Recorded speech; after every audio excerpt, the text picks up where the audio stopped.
Hi guys, welcome to SMYLZ Philosophers. I, of course, am the legendary SMYLZ Peep Gang. Atheists, don't waste your breath. And believers, don't waste your breath. This argument has been going on for literally thousands and thousands of years, and I don't see us coming to a conclusion anytime soon. As long as there are people on earth, there's going to be religious debates on earth. Okay, so let me moderate this shit between the believers and the atheists, so hopefully we can come to some sort of tolerant agreement and we can move on to bigger and better things. Okay, believers, let me put you into the mindset of the atheist so you can stop wasting your breath. You'll never get an atheist to convert to any religion without any scientific fact or proof to prove your religion. And your religious writings is not considered fact to an atheist. It's just considered religious writings. See, an atheist relies on fact, proof, evidence, logic, rationale. So any supernatural experience you may have had or any supernatural story you've had, it does not work to an atheist without the proof. Alright? An atheist would not believe in the ghost until that atheist actually sees a ghost. So all your statistics and unexplained phenomena and light orbs popping up in your night vision camera, that is not conclusive evidence to an atheist. Okay? Atheists do not use faith. They use fact. Alright? If you cannot prove it, they don't have faith in it. Alright? Your religious writings is not considered proof to an atheist. To an atheist, they see the Bible, the Holy Quran, the Book of Mormon, the Bhagavad Gita, the same way you see Greek mythology or Superman comic books. Alright? To an atheist, Jesus is equal to Superman. So trying to get an atheist to believe in Jesus is like an atheist trying to get your religious leader to believe in Superman. Granted, you can still look up to Superman just like you can look up to Jesus. You can extract the morals and the ethics from those writings, but it's all still fiction. So it's like an atheist can read the Bible and receive some sort of moral or ethics or some kind of lesson, but just leave the supernatural phenomenon out of it if you can't prove it. Yes, Jesus had some nice parables, he had some nice lessons, but that whole Jesus coming back was born of a virgin, he resurrected from the dead, just leave that part out.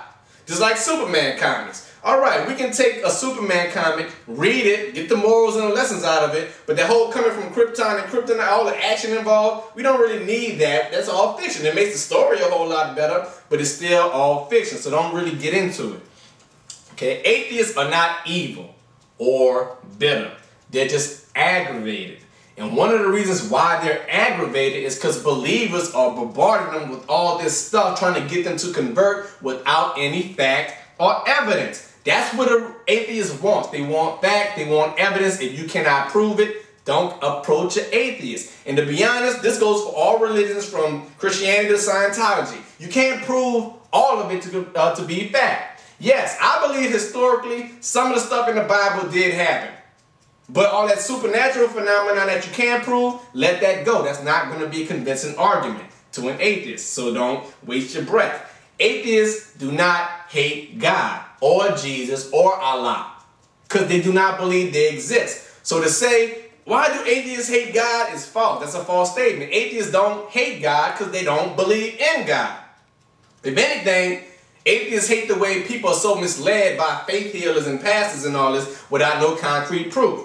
To an atheist, a show was a show. So when the atheist sees on TV that a faith healer slapped somebody in the back of their forehead, now they can get up and walk and dance around in a wheelchair, they put that on the same level as David Blaine or the Mind Freak person. It's all just theatrics. It's all just a show. And atheists hate the way believers are so into the show to the point where they actually believe it without no evidence, without no proof.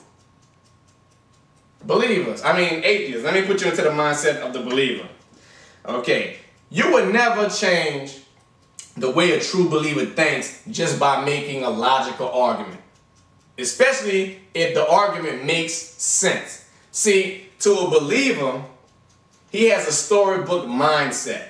He believes that he's here for a purpose. He believes that there's a reason why they're here. See, anything that's negative that happens in the middle is all a part of the script. It's all a part of destiny.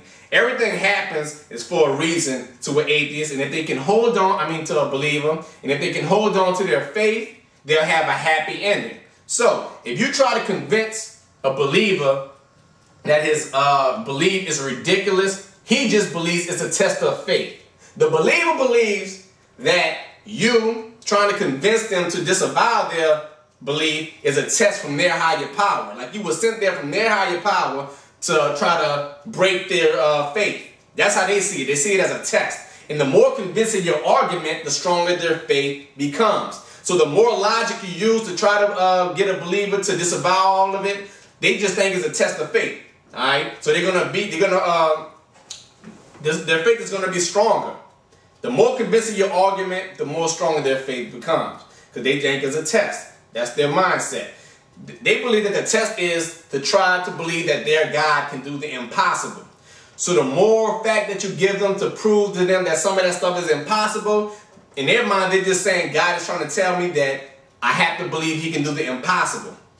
So just let it go and stop wasting your breath. And another thing, atheists, you don't want believers to stop believing. Let me tell you why. Right now, if we can prove that there was no supreme being, all of these people that are mentally dependent on religion will flip out and go insane, and we don't need that drama. They're mentally dependent. See, a believer is frightened by the fact that maybe we're just an accident. Maybe we're here for no reason. Maybe we don't have a purpose. Maybe there was no creator. Maybe we are here alone. They can't handle that mentally. So they need some kind of a mental crutch, or they're going to go insane. If right now we can prove that there's no supreme being, man, these believers are riot, they're awesome, they'll kill each other for all kinds of reasons, for embarrassment, for believing all that to be nonsense. They'll have animosity towards their parents for raising them that way. And then they have certain people that we want to believe that they're being watched, because who knows what they'll do if they felt like they weren't being watched. So some of these believers, just let them believe, because we don't know what they'll do if they found out that there was nobody watching. Right now they got people who's probably murderers and rapists and pedophiles in the inside of their brain, but they don't do it because they believe they're being watched. So to a certain extent, we do need some people to believe that they're being watched all the time, because who knows what they'll do if they find out they wasn't. We do need people to believe that there's something out there, because who knows what they'll do if they find out maybe we're just an accident, maybe you're here for no reason, because they're not mentally strong enough to handle that idea or that concept like atheists are. Atheists are completely at peace with the idea that maybe we're just maggots on shit. Maybe we just happen. Maybe we just mildew that built up off of bread. Who knows? Atheists are okay with that. But to a believer, that would crush their lives. They'll go insane. So maybe we don't want them to not believe. So atheists, stop trying to get believers to stop believing. And believers, stop trying to get atheists to believe. Just let it go. Be tolerant. You know, it doesn't make no sense to argue anymore. Let that go. I'm going to have a drink on that. Cheers to you, and hopefully we can just be tolerant, let people believe what they want to believe, just drink a drink at the bar, call that a wrap, peace out.